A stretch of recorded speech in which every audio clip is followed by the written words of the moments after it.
Everything was out of control except my thoughts, my beliefs, and my attitude. When I was in 4th grade, I had a baby blue bedroom upstairs, and across the hall from me was my older sister, Cindy, and hers was purple.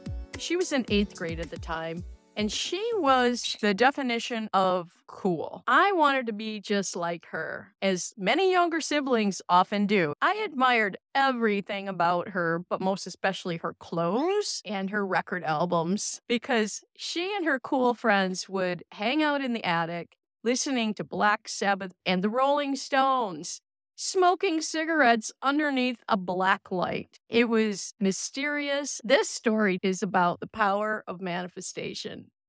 While she was popular, she had that effortlessly cool vibe. I was the complete opposite. One night, I found her sneaking out of the window using a sheet tied to the bedpost. When I threatened to tell her dad, she bribed me with her clothes. Another night, she snuck out again, this time through the front door, only to be caught by my dad. By 14, she was deep into drugs, constantly sneaking out and running away, and her behavior escalated. My parents simply couldn't control her. They didn't know what to do. By the time I was 17, Cindy had then become my legal guardian, as she and I had both moved back to the city, suburbs of Detroit.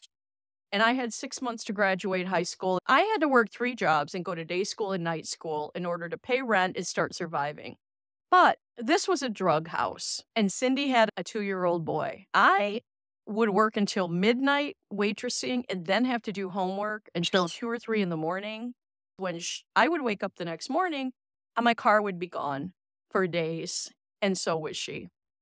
Leaving the child and no vehicle for me to get to all my jobs, to get to my classes.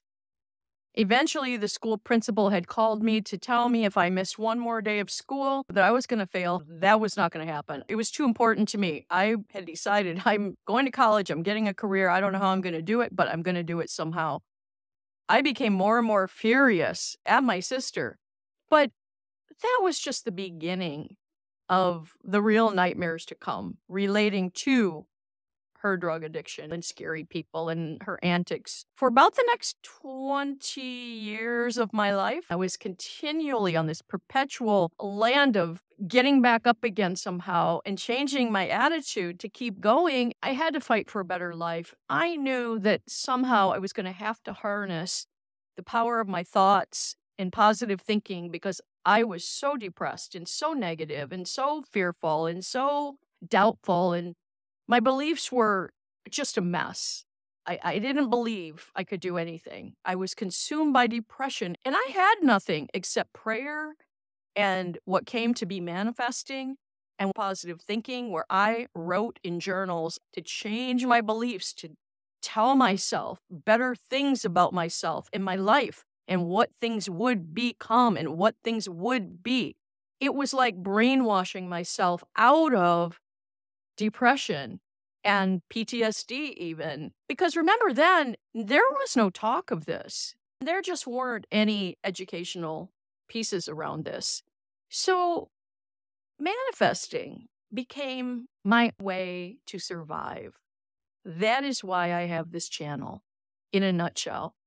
Because in spite of years of multiple trauma, at the same time, while I was brainwashing my subconscious mind, I began creating and taking risks, and I started a tech company at 26, and I sold it at 31. I had a home and a boat and sold out all of my material possessions and bought a big motorhome and traveled in my 30s by myself for almost 4 years across the country, starting a second business. Now, by that point, doing manifesting retreats and workshops all over the country, by creating it as I went on the road through my belief system. And so even though my sister's antics were still happening, I was convincing myself that I could do it. My sister did a lot of bad things to affect my life, and she's gone now. I can say she was actually my greatest motivator in this life. I am actually grateful for my sister because I thank her for coming to this earth and living out her mission to be a free spirit living on her own terms without any apologies. That's the biggest lesson I learned from her. In some ways, it gave me permission to live my life unconventionally, as I have as well, throwing caution to the wind and taking risks and not doing what other people were doing, having jobs in companies, having children. I did in my 30s what I didn't want to wait to do in my 60s. I count on manifesting. The power of the subconscious mind is really the only thing you have control over in life.